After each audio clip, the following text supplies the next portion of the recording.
Hi there, everyone. Nicholas Dettmann here for the latest edition of the Dettmann Media Podcast, where we talk about the latest in social media and digital marketing trends, including social media strategies, tips, trends, analysis, as well as getting your website up to date with the most efficient techniques and so forth. That way we can get your business more noticed on the always crowded World Wide Web. Thank you for joining me here today for this podcast. Just want a quick reminder that today's podcast is sponsored by 5-Star Complete Asphalt Services. Based in West Haven, Connecticut, 5-Star Complete Asphalt Services is your industry leader in all things asphalt repair as well as customer service, where they put the customer back into customer service. Give them a call today for free quotes for your next asphalt project at 475-414-0125, 475-414-0125, or visit them on the web at 5starasphalt.com. Again, thanks a bunch for joining me here today. We got a lot of really good topics here to discuss on this next edition of the Dettmann Media Podcast. And the first one up here that I want to discuss with you and bring it to your attention is a new announcement coming from Instagram, where the company has announced that it will adopt an algorithm-free newsfeed. So for those of us, or for those of you that were kind of around in the early days of social media, I'm talking about early to mid 2000s, you might remember that social media news feeds, specifically with Facebook at this time, because really Facebook was pretty much the only thing out there at the time, was organized by the order of which your friends would post. It was not based on what you like in the adoption and the evolution of the algorithm that we see now today across pretty much just about every social media platform. But on March 23rd, Instagram announced that, at least for them, that social media is going to take a shift toward the old days. And Instagram announced, that it is going to provide a favorites and following option within users' news feeds, which goes away from the often controlled algorithm method. And you'll be able to see this. If you don't yet, it will be an option in the upper left-hand corner. So according to the announcement from Instagram, it said that today we're introducing favorites and following, 2 new ways to choose what you see in your feed. We want you to be able to shape Instagram into the best possible experience, and giving you ways to quickly see what you're most interested in is an important step in that direction. Like I said before, the early days of social media, back to the early to mid 2000s, and Facebook was hit the market in 2003 and 2004. News feeds were organized in chronological order based on when your friends posted. But as we all know, social media has evolved significantly in that almost 20-year period to where it led to the adoption of algorithms. And it would, and in short, there's no real, there has not really been clued on what exactly the algorithm is or how it's calculated, but it's based on observations that the organization of news feeds on all social media platforms is based on user behavior, such as do they like, share, retweets, something like that.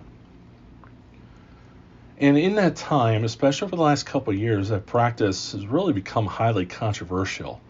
And it has seen its fair share of challenges in courts. And I've attributed or mentioned this a number of times before, and obviously it was well covered in the news media, that the latter was evidenced by the Facebook whistleblower standing before the U.S. government, revealing many of Facebook's secrets and how the social media giant organizes content, where it one example was the claim that certain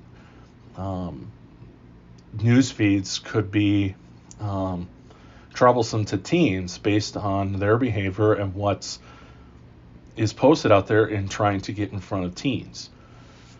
So, what are the favorites and following?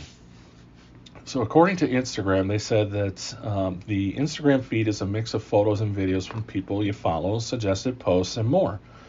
Over time, we're going to add more recommendations to your feed based on your interests. Favorites and followings are new ways to catch up on recent posts from the accounts that you follow.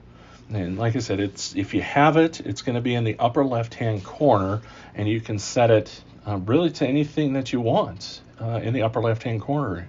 Kind of makes you be the controller in this sense, so where you want, what posts do you want near the top of your newsfeed, not just a computer predicting or guessing what you would want to see. Instagram's announcement continues saying, quote, favorites show you the latest from accounts that you choose, like your best friends and favorite creators. In addition to this view, posts from accounts and favorites will also show up higher in your home feed. And quote continues, following shows your posts from the people. Hold on, back up here. I'm kind of rushing ahead of myself here. So following shows you posts from the people you follow. Both favorites and following will show you posts in chronological order, so you can quickly catch up on the recent posts.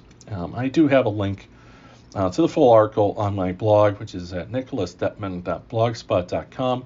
And if you do head on over to the blog, be sure to click that subscribe button and get the latest updates delivered right there to your email inbox. So this is going to be interesting to see how this plays out. I know this is something that a lot of people have been clamoring about and wanting for a while, and we're gonna kind of see. I can see this being obviously very user friendly, but from a business and a marketing standpoint, it's just going to be continuing to make it a little more difficult to get in front of users. So it's really going to put a lot of emphasis on more engagement going forward. So I can definitely see that being the case going forward. So moving on to the next topic is TikTok, and they just recently released their first quarter report in terms of how they performed in the first quarter of 2022. And TikTok announced that growth is something, and their growth is something we have not seen since really Facebook's introduction, but like I mentioned before, in about 20 years, and it doesn't appear to be slowing down anytime soon.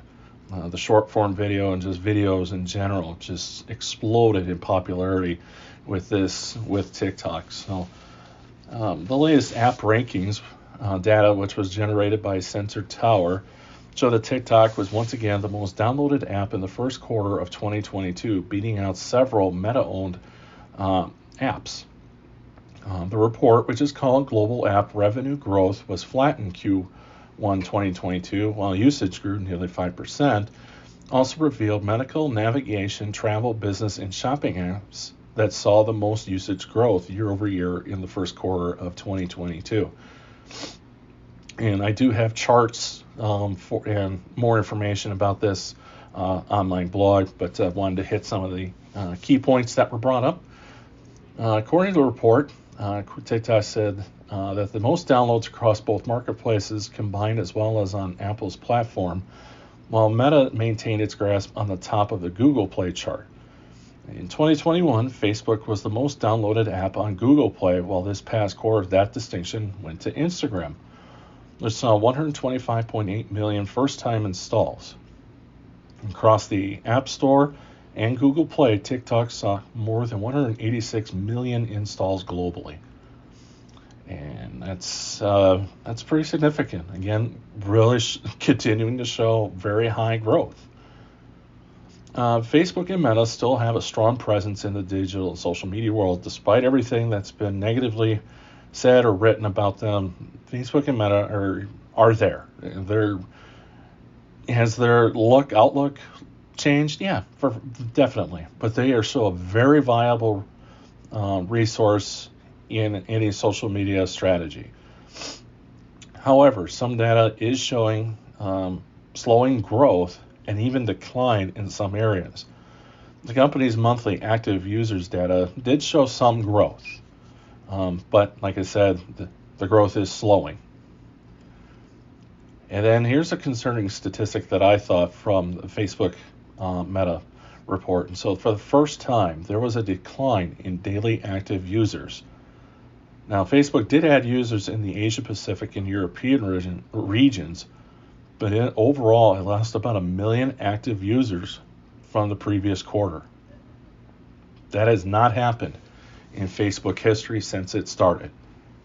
So again, it goes back to the point that, yes, Facebook does still have a very high presence, but it's also showing that others are catching up and ready to pass the social media giant, and people are looking at other options.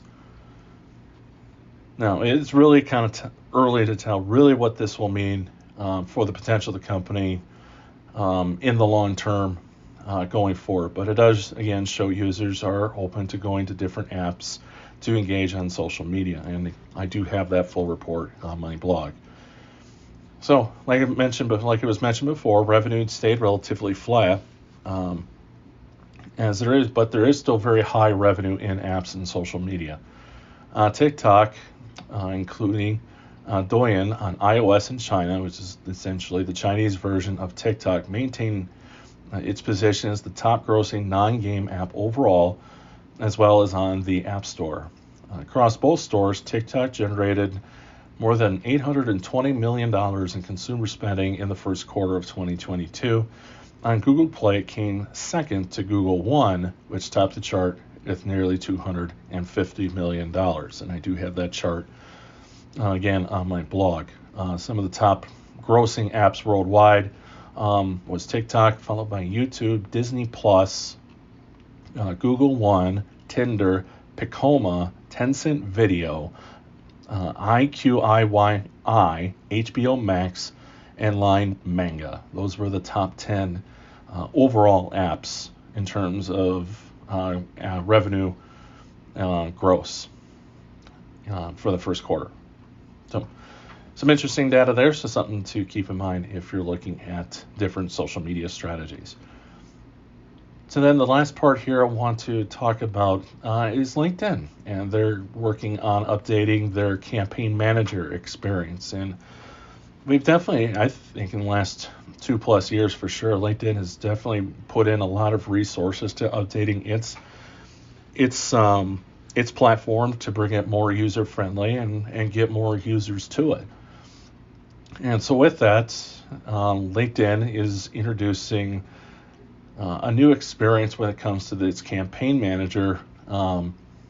It helps the people who are most likely going to be using it as a job recruitment tool. So, and according to its website, the LinkedIn, like I said, is updating its campaign manager navigation experience to help advertisers be more efficient. And according to LinkedIn, they said the new left-hand navigation will offer a more organized, simplified experience that makes it easier to find the campaign and account elements needed to run successful campaigns.